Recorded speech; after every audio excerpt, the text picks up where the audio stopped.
While Black Myth Wukong is fairly linear in terms of its storyline and zone progression, there are actually a few ways you can temporarily break the game, or at least appear to miss out on some things if you do them too early. Now, one huge example of this is the cannot absorb spirits without guidance message you may have already gotten when you defeated one of Wukong's earliest bosses before you should have.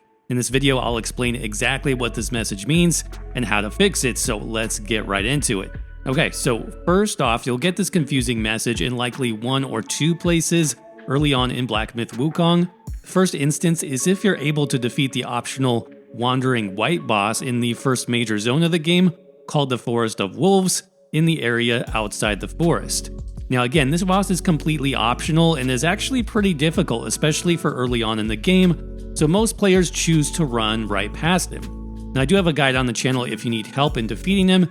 You can check that out down in the description or the card linked above if you need help, but if you do manage to defeat the Wandering White early, that's where you'll get that cryptic message which says, cannot absorb spirits without guidance, and you'll wonder what the heck is going on. The second time you may get this message is if you defeat another optional boss early. This is the giant frog boss, which is hidden away in a part of the bamboo grove called Snake Trail. Again, if you defeat this boss too early on in the story, you'll get that same message stating that you cannot absorb spirits without guidance. So what does this even mean?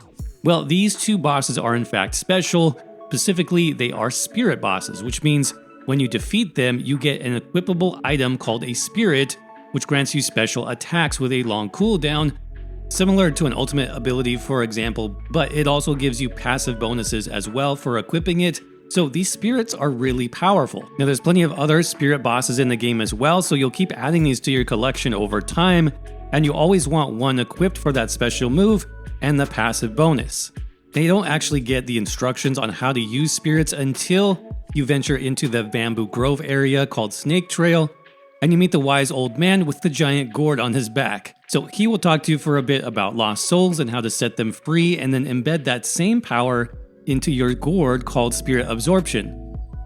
So now whenever you defeat a spirit boss, you'll be able to instantly absorb their spirit and their powers to your collection. But what about those powers that we missed from the frog and the Wandering White? Well, to fix that, just head back to any shrine and look for the new Retrieve Spirits option. Click on one of those missing spirits and retrieve it. And that's all it takes. Now you'll be able to find that spirit in your inventory to equip it. And don't forget too that you can also upgrade your spirit's abilities in the shrine menu as well, if you have the right resources and enough will to do so.